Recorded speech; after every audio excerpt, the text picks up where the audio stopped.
Mendengar dulu ada megatrust yang cukup membuat masyarakat ini kaget begitu ya dengan kemungkinan-kemungkinan yang disampaikan oleh BMKG begitu, dan sekarang sudah tidak terlalu banyak dibicarakan. Tapi kita masih melihat banyak gempa bumi yang terjadi di negara-negara tetangga kita. Contohnya di Jepang ini terjadi, bahkan di Indonesia juga terjadi gempa bumi begitu. Tanggapan Ibu seperti apa terkait juga dengan pertumbuhan untuk industri bencana ini? Ya, makasih Anneke. Ya, jadi kalau tadi kita singgung juga mengenai Jepang ya, sama Indonesia dan Jepang ini termasuk dalam negara dengan tingkat keaktifan gempa bumi yang paling tinggi di Indonesia gitu. Nah, karena kita ini berada di jalur tumbukan lempeng yang namanya Pacific Ring. Jadi Pacific Ring ini 90% kejadian gempa bumi di dunia ini terletak di jalur ini gitu. Dan tingginya aktivitas gempa ini bukan hanya karena zona subduksi dari megatrust yang tadi aja gitu, tapi juga dari patahan dangkal sekitarnya. Kenapa patahan yang walaupun dangkal ini tidak kalah berbahayanya dari megatrust itu? Karena dangkal dia dekat dengan pemukiman penduduk. Contohnya yang di Cianjur itu gempa dangkal, tapi kerusakannya cukup parah gitu ya, karena dia dekat dengan sumber gempa. Nah, oleh karena itu kita ini sebagai masyarakat terpapar terhadap bahaya-bahaya gempa ini, dan kondisinya adalah kita di Indonesia ini setiap tahun itu kalau dilihat itu selama dari 2000 ke 2016 kita mengalami bencana itu 15.900 kali. Jadi kalau boleh dibilang itu setiap tahun kita mengalami 1.000 bencana. Nah, bencana apa ini adalah bencana alam namanya, yang terdiri dari atau disebabkan oleh cuaca ekstrim. Terus kemudian ada banjir, ada longsor, ada kekeringan.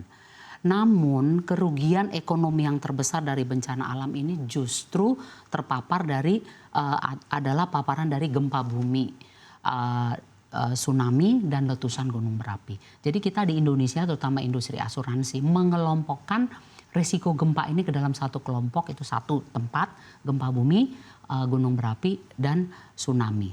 Nah, kalau kita lihat kerugiannya ini bagaimana dan kenapa kita harus khawatir, memang dari waktu yang lalu sebelum megatrust terjadi atau berdasarkan historical, kita memang mengalami kerugian itu kalau dihitung itu sekitar 23 triliun dengan rata-rata kontingensi setiap tahun yang harus pemerintah harus bear the loss-nya itu sekitar 3,1 triliun. Tapi apakah kerugian ini diproteksi oleh asuransi, itu yang menjadi isu.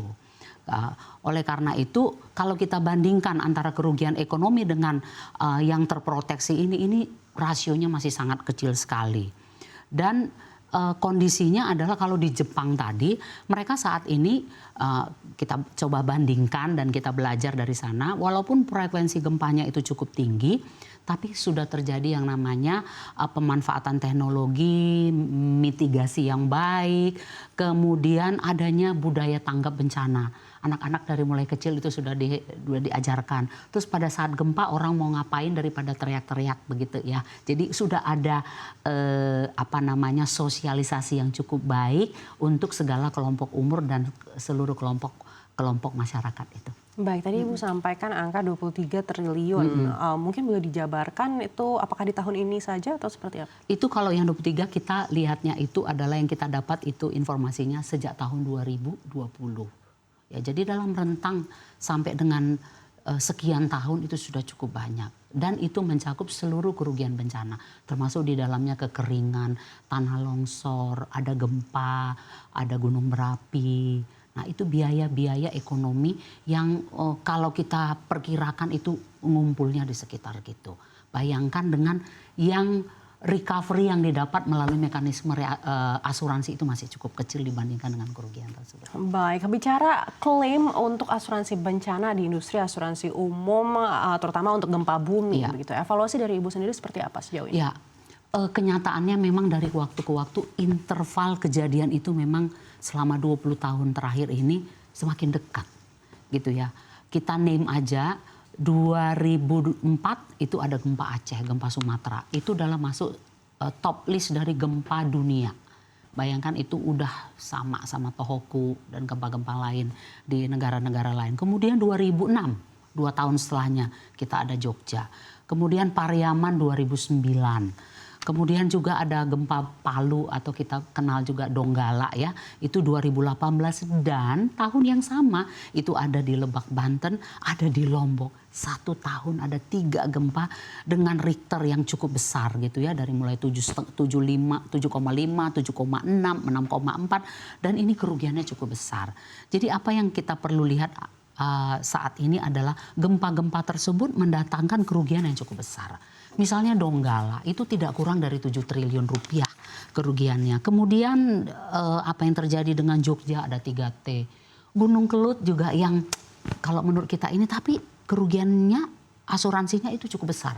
Sampai dengan 2T dan juga Pariaman. Pariaman sampai dengan 2T kala itu ya. Jadi kerugiannya atau klaim asuransinya itu cukup besar sebenarnya. Baik, Ibu Trinita melihat klaim yang cukup besar saat ini, lalu bagaimana dengan tren demand untuk asuransi bencana sendiri? Apakah juga diimbangi dengan kenaikan permintaan dari masyarakat? Ya, betul. Kita cukup apresiasi dan cukup optimis melihat bahwa kita semuanya akan juga berjalan kepada sesuatu yang lebih sensitif untuk menilai atau melakukan action plan untuk manakala kita memang menyadari bahwa kita berada di ring of fire ini. Nah, permintaan 5 tahun terakhir untuk asuransi ini cukup baik ya, di kisaran 13-16%. Dan ini kita hitung berdasarkan kenaikan exposure atau nilai yang dipertanggungkan. Tertinggi kenaikannya sampai dengan di atas 20% itu terjadi di Jawa Barat dan Jakarta. Kenapa? Karena memang di sini konsentrasi ekonomi kita dan awareness untuk mengasuransikan aset tentu saja lahir dari aset-aset yang memang dikelola baik itu pemerintah maupun swasta. Nah, Pulau Jawa itu saat ini masih menjadi pusat konsentrasi dengan exposure tertinggi. Jadi yang namanya DKI, Jawa Barat dan Jawa Timur, 3 provinsi ini selama 5 tahun terakhir ini kenaikan exposure-nya itu meningkat cukup jauh melebihi rata-rata tadi dan masing-masing ini mengkontribusi masing-masing 24, 15% dan 10%. Jadi in total exposure nasional kita asuransi itu ada di 3 area ini, Jawa Barat, DKI dan Jawa Timur. Baik, apakah menurut Ibu ini masih terlalu tersentralized di kota-kota besar sehingga belum menyebar juga ke kota-kota kecil? Betul, karena memang kenyataannya itu tadi kita bicara ada protection gap issue antara economic loss dengan insurance loss. Kemudian yang menjadi subjek dari asuransi itu adalah umumnya aset-aset properti yang insurable gitu ya. Artinya kelayakan asuransi itu datang dari inisiatif baik dari sektor swasta maupun pemerintah dan mereka yang memang dalam posisi untuk voluntarily untuk membeli proteksi asuransi.